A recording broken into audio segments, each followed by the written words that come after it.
Alright, trying to diagnose this vacuum leak I've had for a while now. You can see in this mirror right here, that's where I think it's coming from. When I've sprayed down the entire intake manifold, nothing else, or all the gaskets, nothing has leaked except for when I spray that. I've actually even got a dropper, and I even dropped drips of starter fluid on that actual pivot point, and it was stuttering. I can just spray around it now, kind of show how bad it gets when I spray. You get an idea of how bad it is. Alright, so we're going to give it a spray.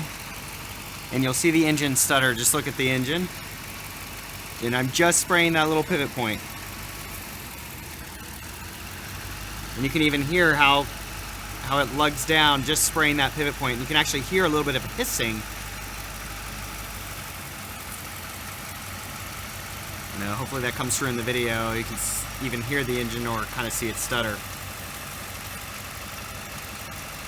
But anywhere else I spray, I don't get that problem.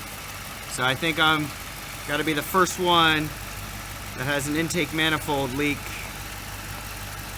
at the runners. Thanks.